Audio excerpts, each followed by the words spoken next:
saints et tous les anges rendent gloire au Tout-Puissant. Leur musique, leur louange porte jusqu'à lui nos chants. Aujourd'hui, c'est jour de fête, grande joie au cœur de Dieu. Avançons pleins d'allégresse, acclamons le roi des cieux. L'univers exulte et danse pour la gloire du Très-Haut. Quand il voit la foule immense près du trône de l'agneau. Aujourd'hui, c'est jour de fête, grande joie au cœur de Dieu. Avançons pleins d'allégresse, acclamons le roi des cieux. Tous les peuples sur la terre sont guidés par sa clarté. C'est la force du calvaire qui les mène dans la paix. Aujourd'hui, c'est jour de fête, grande joie au cœur de Dieu. Avançons pleins d'allégresse, acclamons le roi des cieux. Les eaux vives du baptême ont lavé tous les pécheurs. C'est le sang de Dieu lui-même qui les sauve au fond du cœur. Aujourd'hui, c'est jour de fête, grande joie au cœur de Dieu. Avançons pleins d'allégresse, acclamons le roi des cieux.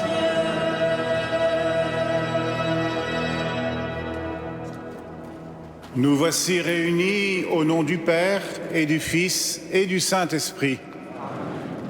Le Seigneur soit avec vous. Quelle est belle cette cathédrale, avec ses drapeaux, avec sa liturgie, avec ces paniers discrets aussi que nous avons posés au pied de l'autel et qui portent le prénom d'un prêtre qui fait souffrir, qui a fait souffrir ou qui souffre. Avant-hier, nous étions 360 prêtres dans cette cathédrale pour prier pour la conversion de notre Église et prier pour les victimes de ceux qui pêchent.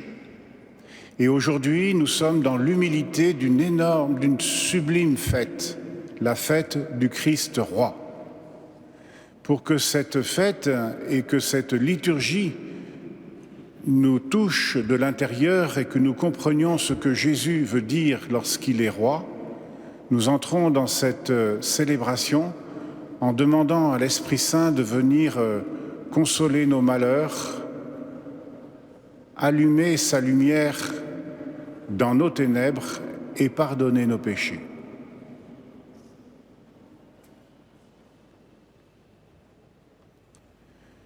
Je confesse à Dieu Tout-Puissant. Je reconnais devant mes frères que j'ai péché en pensée, en parole, par action et par omission. Oui, j'ai vraiment péché. C'est pourquoi je supplie la Vierge Marie, les anges et tous les saints, et vous aussi, mes frères, de prier pour moi, le Seigneur notre Dieu. Que Dieu Tout-Puissant nous fasse miséricorde, qu'il nous pardonne nos péchés et nous conduise à la vie éternelle.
Gloria in excelsis Deo.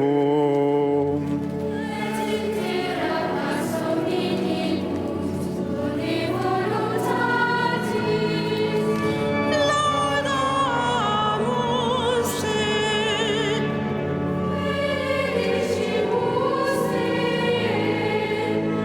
Adoramus te.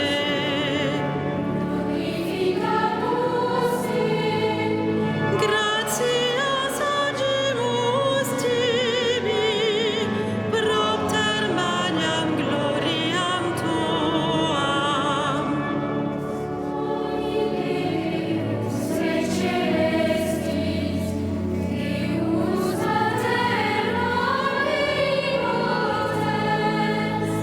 Domine Filii unicenite, Iesu Christe.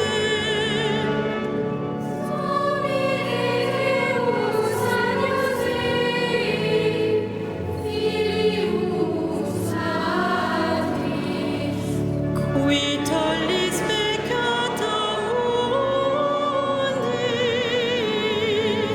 miserere nobis.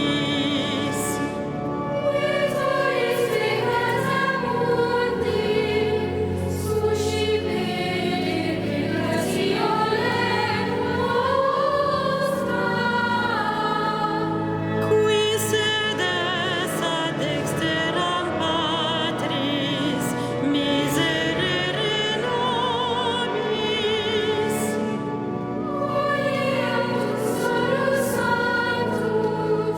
Tu solus Dominus,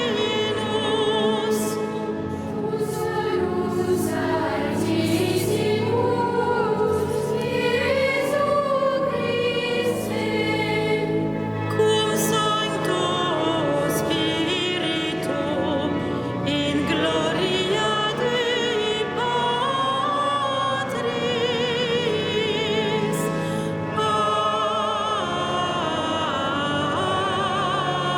Amen.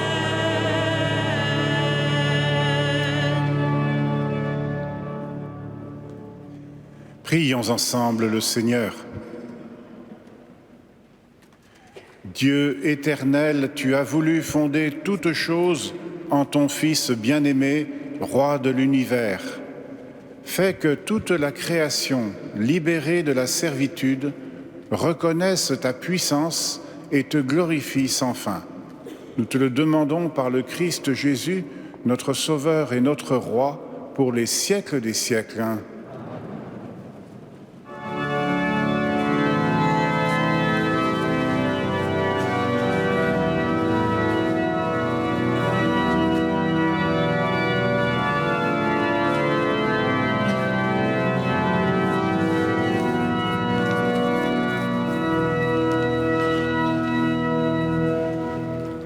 Lecture du livre du prophète Daniel. Moi, Daniel, je regardais au cours des visions de la nuit, et je voyais venir avec des nuées du ciel comme un fils d'homme. Il parvint jusqu'au vieillard, et on le fit avancer devant lui. Et il lui fut donné domination, gloire et royauté. Tous les peuples, toutes les nations et les gens de toutes langues le servirent. Sa domination est une domination éternelle qui ne passera pas, et sa royauté, une royauté qui ne sera pas détruite. Parole du Seigneur.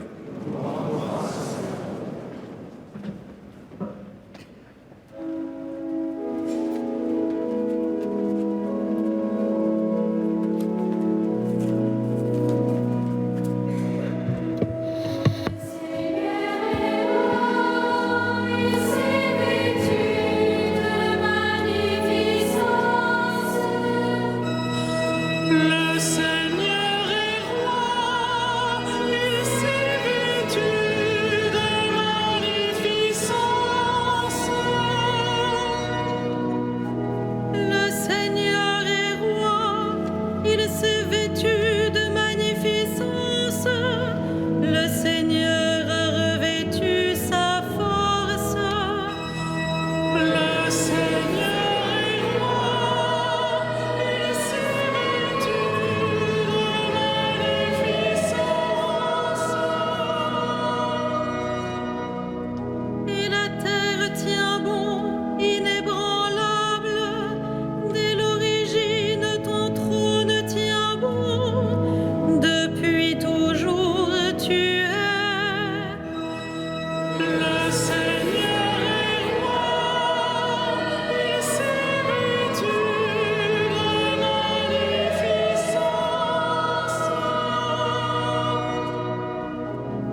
Lecture de l'Apocalypse de Saint Jean.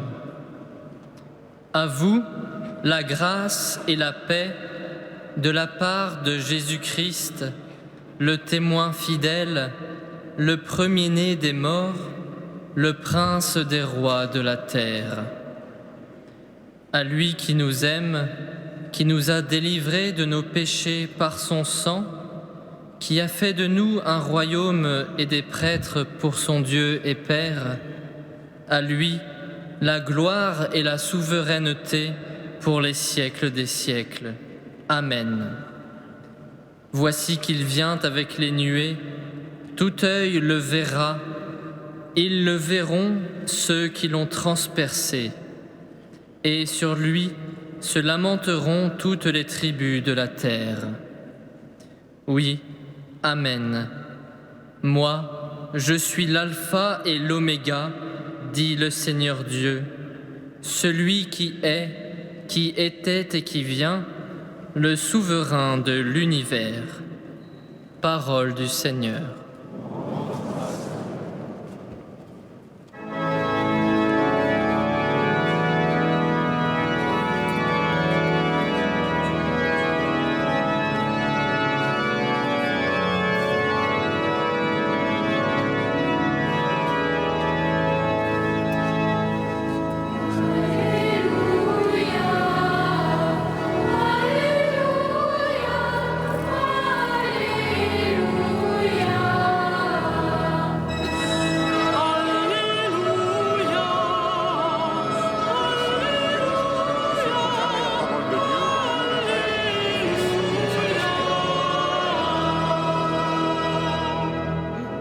Béni soit celui qui vient au nom du Seigneur. Béni soit le règne qui vient, celui de David, notre Père. Alléluia.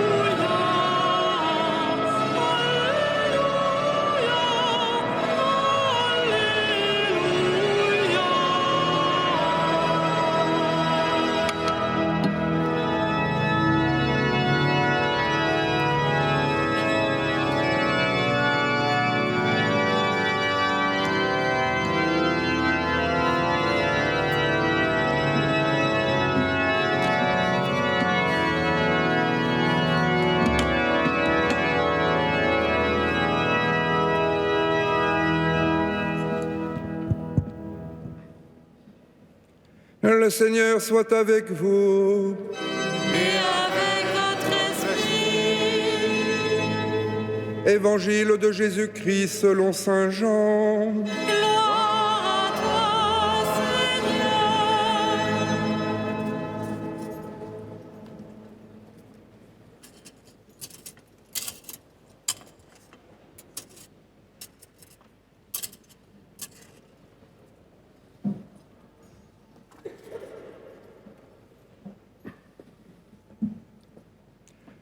En ce temps-là, Pilate appela Jésus et lui dit : « Es-tu le roi des Juifs ?» Jésus lui demanda : « Dis-tu cela de toi-même, ou bien d'autres te l'ont dit à mon sujet ?» Pilate répondit : « Est-ce que je suis juif, moi ? Ta nation et les grands prêtres t'ont livré à moi. Qu'as-tu donc fait ?» Jésus déclara : « Ma royauté n'est pas de ce monde. Si ma royauté était de ce monde, j'aurais des gardes qui se seraient battus pour que je ne sois pas livré aux Juifs. En fait, ma royauté n'est pas d'ici. » Pilate lui dit : « Alors, tu es roi. » Jésus répondit : « C'est toi-même qui dis que je suis roi. Moi, je suis né, je suis venu dans le monde pour ceci, rendre témoignage à la vérité. Quiconque appartient à la vérité, écoute ma voix. » Acclamons la parole de Dieu. Louange à toi, Seigneur Jésus.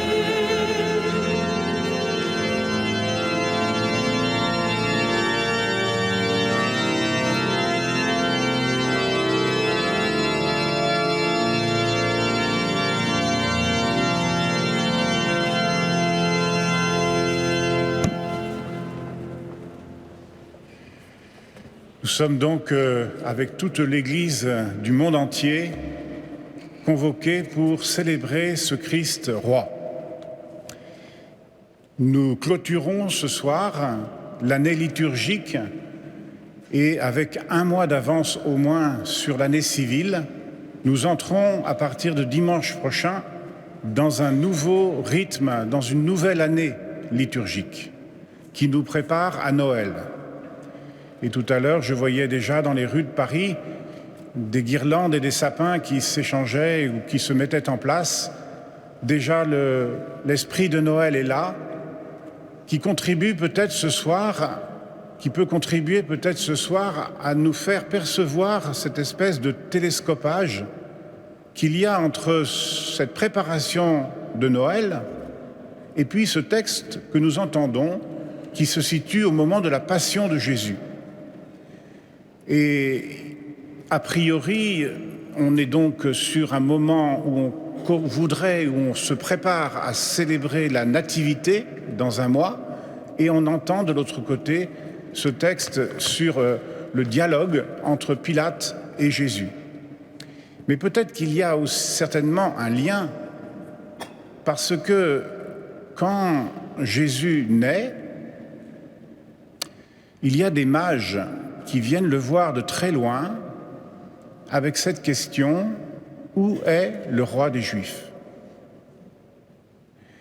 Et toute sa vie publique, Jésus va refuser la royauté qui lui est pourtant proposée.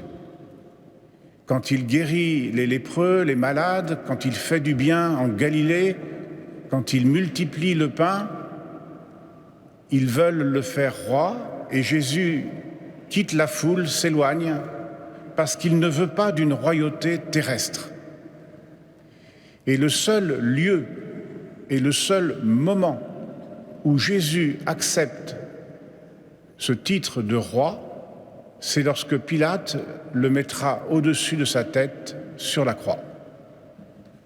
Roi des Juifs.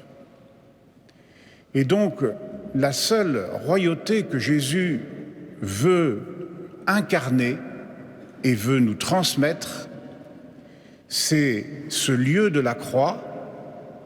Et en français, nous avons ce moyen mnémotechnique pour le retenir, c'est que les trois lettres centrales du mot croix forment le mot roi.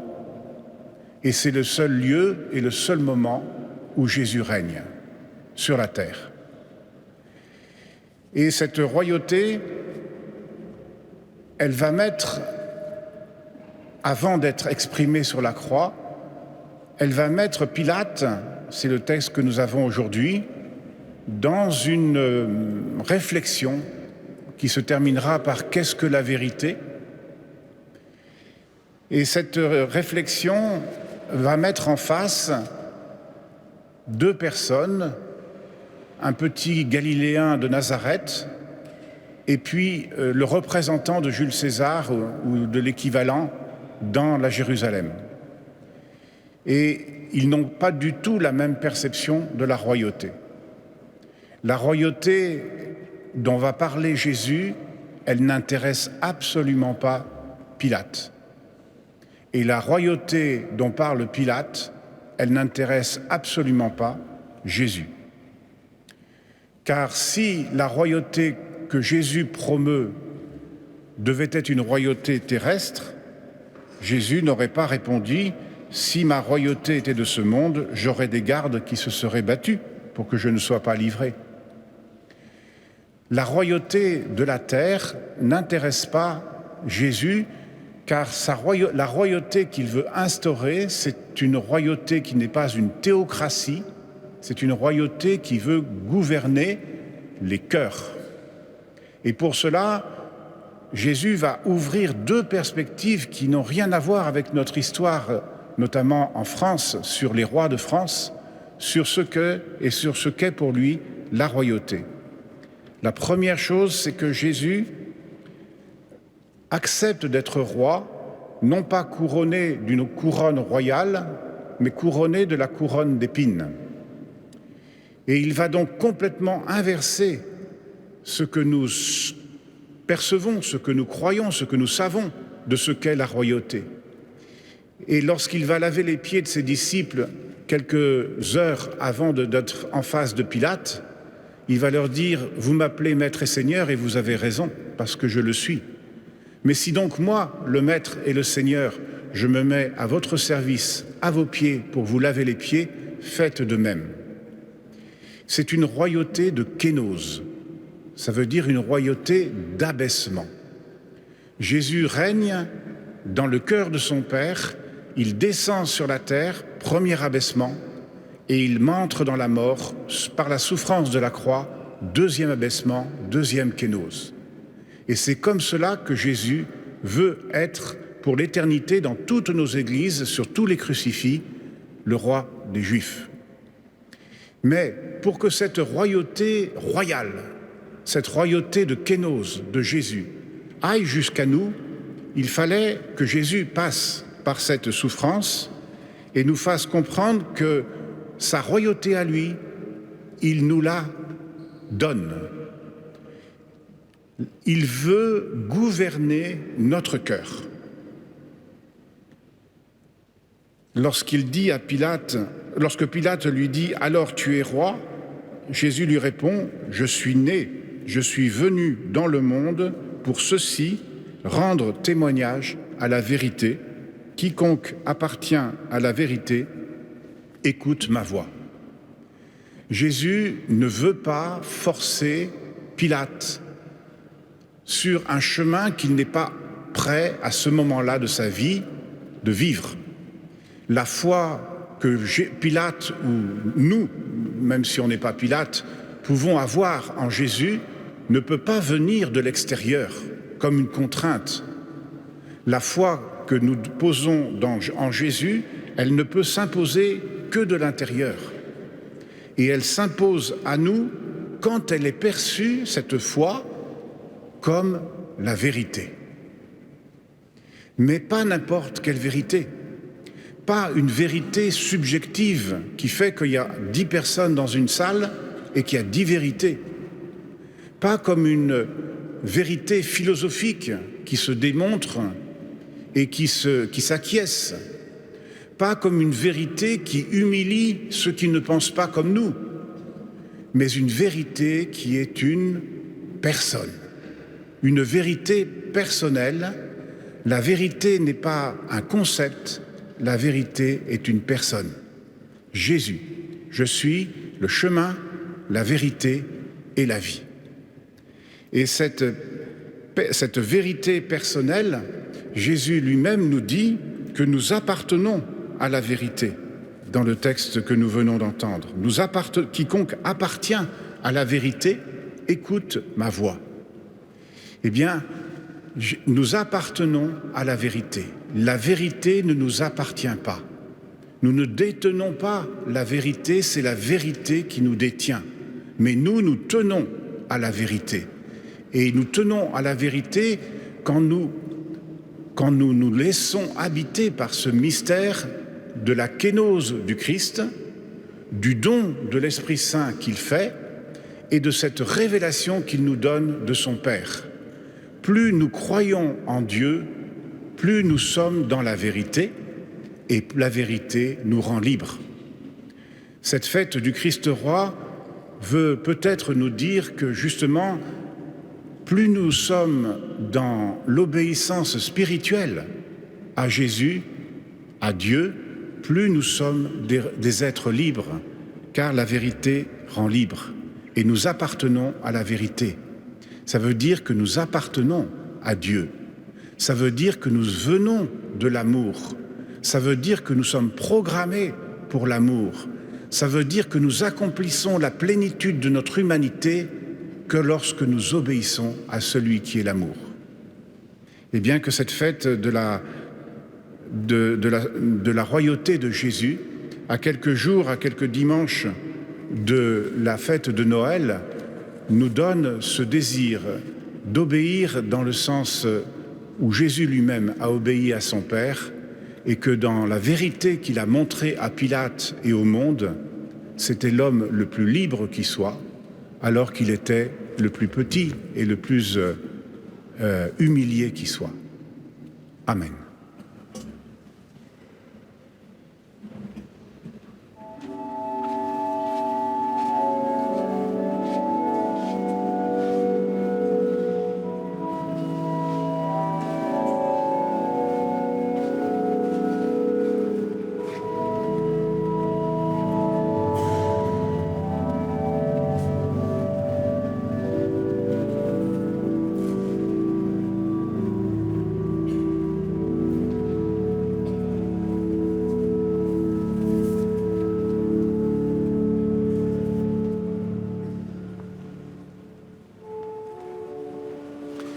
Credo in unum Deum.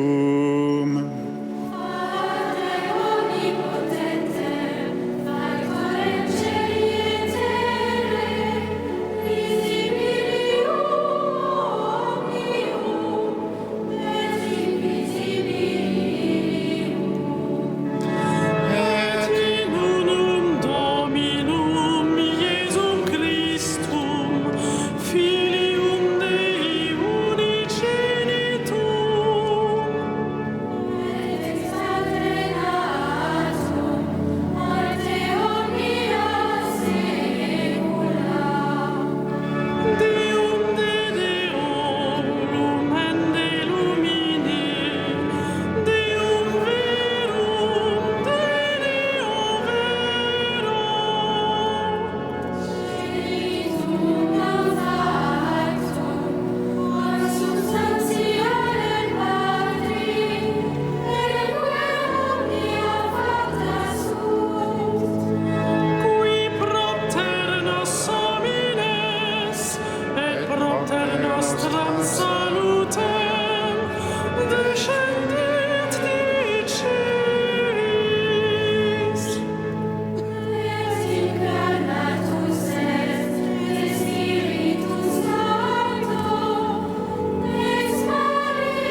Prions ensemble au moment d'offrir le sacrifice de toute l'Église. En offrant ce sacrifice qui te réconcilie les hommes, Seigneur, nous te prions que ton Fils lui-même accorde à tous les peuples les biens de l'unité et de la paix, lui qui règne pour les siècles des siècles. Amen. Le Seigneur soit avec vous. Et avec votre esprit. Élevons notre cœur. Nous le tournons vers le Seigneur. Rendons donc grâce au Seigneur notre Dieu. Cela est juste. Oui, il est juste et bon de te rendre gloire et de t'offrir notre action de grâce toujours et en tout lieu, à toi, Père très saint, Dieu éternel et tout-puissant.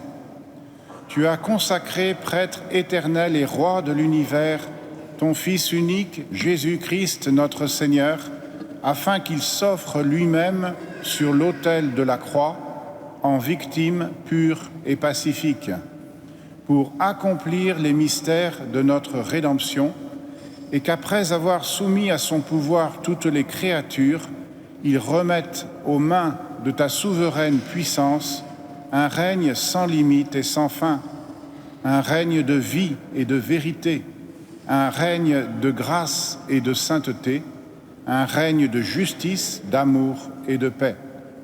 C'est pourquoi, avec les anges et tous les saints, nous proclamons ta gloire en chantant d'une seule voix.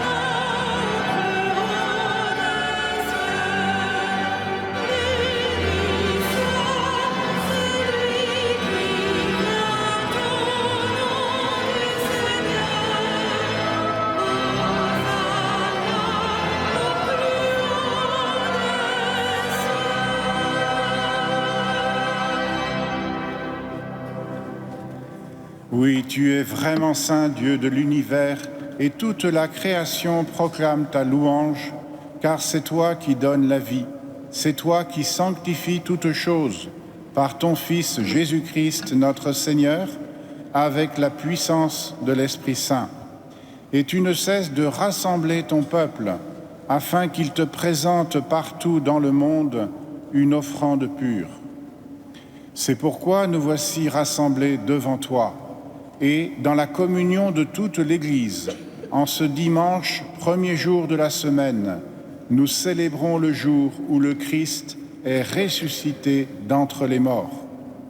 Par lui que tu as élevé à ta droite, Dieu Tout-Puissant, nous te supplions de consacrer toi-même les offrandes que nous apportons.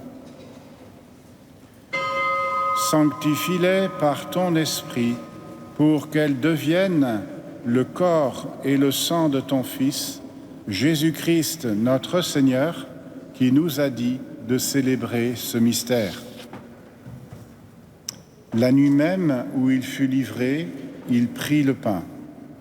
En te rendant grâce, il le bénit, le rompit et le donna à ses disciples en disant « Prenez et mangez-en tous, ceci est mon corps livré pour vous. »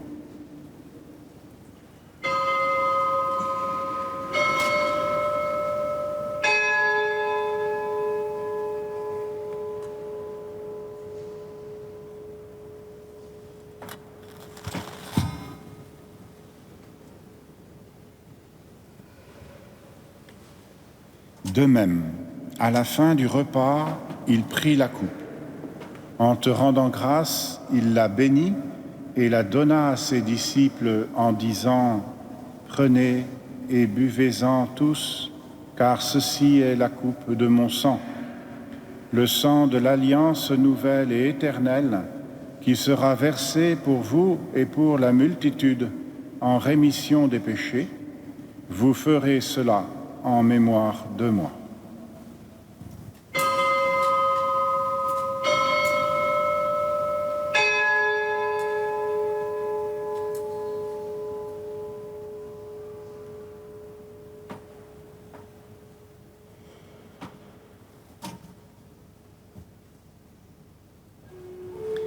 Il est grand le mystère de la foi. Nous proclamons ta mort, Seigneur Jésus. Nous célébrons ta résurrection. Nous attendons ta venue dans la gloire. En faisant mémoire de ton Fils, de sa passion qui nous sauve, de sa glorieuse résurrection et de son ascension dans le ciel, alors que nous attendons son dernier avènement, nous présentons cette offrande vivante et sainte pour te rendre grâce. Regarde, Seigneur, le sacrifice de ton Église et daigne y reconnaître celui de ton Fils qui nous a rétablis dans ton alliance. Quand nous serons nourris de son corps et de son sang et remplis de l'Esprit Saint, accorde-nous d'être un seul corps et un seul esprit dans le Christ. Que l'Esprit Saint fasse de nous une éternelle offrande à ta gloire, pour que nous obtenions un jour les biens du monde à venir, auprès de la Vierge Marie, la bienheureuse Mère de Dieu, de Saint Joseph, son époux, avec les apôtres, les martyrs et tous les saints qui ne cessent d'intercéder pour nous.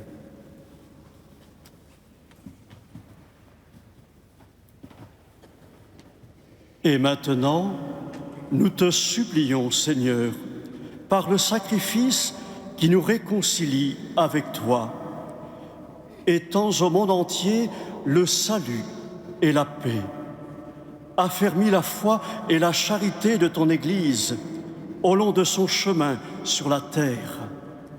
Veille sur ton serviteur, le pape François, et notre évêque Michel, ses auxiliaires, l'ensemble des évêques, les prêtres, les diacres et tout le peuple des rachetés. Écoute les prières de ta famille assemblée devant toi et ramène à toi, Père très aimant, tous tes enfants dispersés. Pour nos frères défunts, pour tous les hommes qui ont quitté ce monde et dont tu connais la droiture, nous te prions. Reçois-les dans ton royaume, où nous espérons être comblés de ta gloire, tous ensemble et pour l'éternité, par le Christ notre Seigneur, par qui tu donnes au monde toute grâce et tout bien.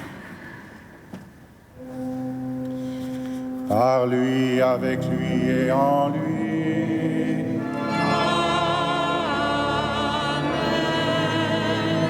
À toi, Dieu le Père Tout-Puissant, dans l'unité du Saint-Esprit.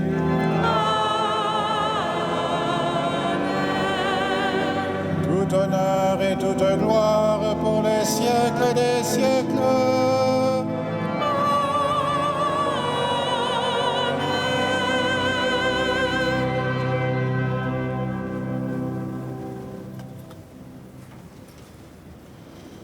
Comme le Christ roi nous l'a appris et comme l'Esprit Saint le suggère à notre esprit pour nous unir à lui, nous osons prier le Père en disant « Notre Père qui est aux cieux ».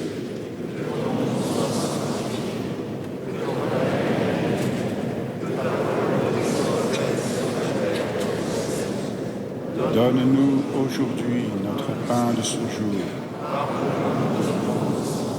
Comme nous pardonnons aussi à ceux qui nous ont offensés, et ne nous laisse pas entrer en tentation, mais délivre-nous du mal.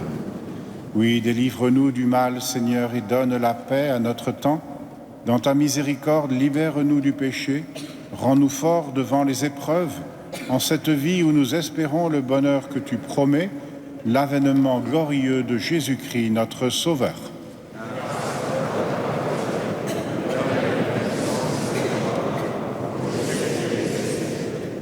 Seigneur Jésus-Christ, tu as dit à tes apôtres, « Je vous laisse la paix, je vous donne ma paix. » Ne regarde pas nos péchés, mais la foi de ton Église.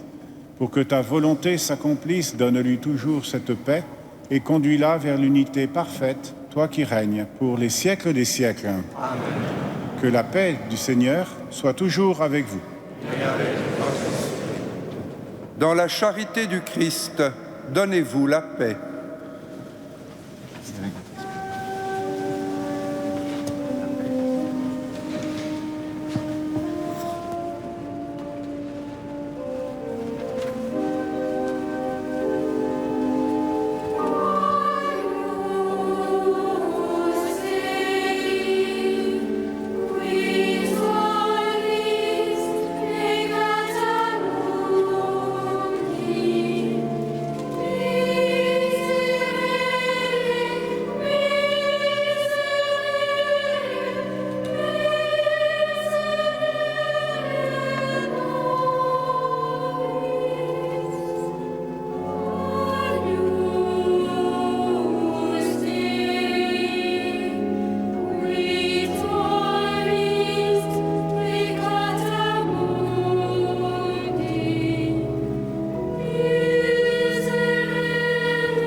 Bienheureux les invités au festin des noces du Christ roi, agneau de Dieu. Voici l'agneau de Dieu qui enlève le péché du monde.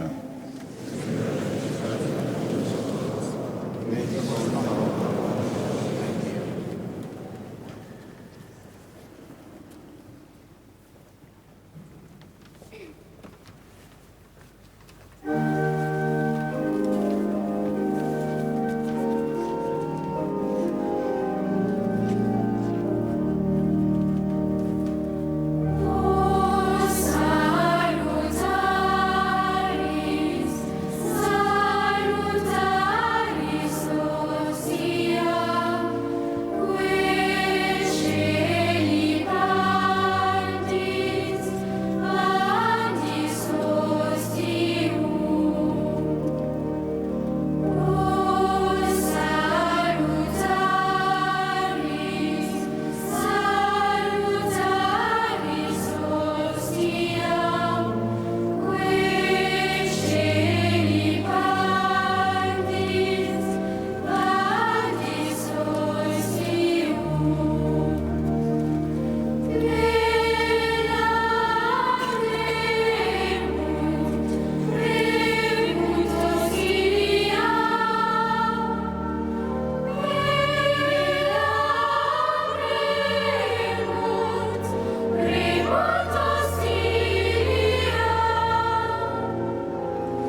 Concluons notre prière.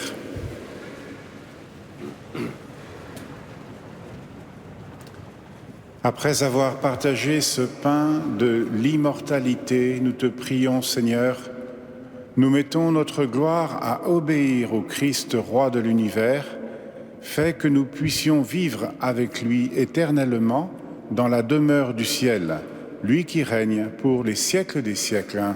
Amen. N'hésitez pas à emporter avec vous la feuille de liturgie à la 4e page. Vous avez les différentes annonces. Mardi et mercredi, nous avons un beau concert, la Missa Solemnis de Beethoven.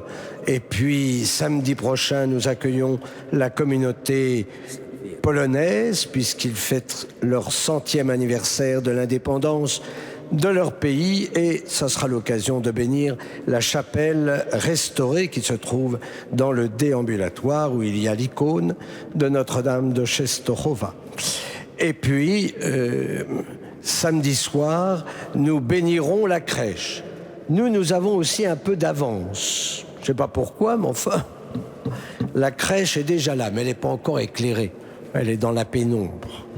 Mais la semaine prochaine, vous viendrez, elle est très très belle en tout cas. Je peux vous le dire, je l'ai vue. En revanche, dimanche, le sapin n'est pas encore arrivé. Car le sapin arrive de Suède. Et donc, c'est tout simplement parce que c'est l'ambassade de Suède qui l'offre. Donc, ce qui est bien. Donc, il est en train de venir, voilà, il arrive, mais petit à petit. Donc, dimanche, l'archevêque allumera le sapin avec les jeunes qui seront là d'ailleurs, les jeunes confirmés, et sans doute une chorale qui viendra de Suède. Mais auparavant, à 17h, si vous êtes sérieux, vous viendrez à la conférence du recteur sur Paul Claudel, et j'évoquerai la conversion de Claudel vue par lui-même dans cette cathédrale. Et puis pour nos amis de Radio Notre-Dame et naturellement de Catéo, sachez que notre chœur d'enfants a interprété une messe de Paul Pierné et le Haut Salutariste de Léo Delibes. Donc je remercie ces jeunes, il n'y a pas longtemps, vous voyez, ceux qui ne sont pas en bleu, c'est qui viennent d'arriver, qui viennent de travailler pour assurer cette messe de 18h30, comme ils l'ont fait d'ailleurs pour la messe d'11h30. Je les remercie. Naturellement, c'est Émilie Fleury qui les dirige. À l'orgue de chœur, c'est Yves Castagnier. Et au grand orgue, c'est Philippe Lefebvre. Voilà, nous sommes comblés, et donc maintenant on va être comblés des bénédictions de notre vicaire général, Monseigneur Philippe Marcet. C'est le Seigneur qui bénit, moi je suis juste un serviteur. Bon tu es un serviteur, inutile même, enfin, on en a quand même besoin. Le Seigneur soit avec vous. Que Dieu Tout-Puissant vous bénisse et vous garde, le Père, le Fils et le Saint-Esprit. Amen. Allez dans la paix du Christ. Nous rendons grâce à Dieu.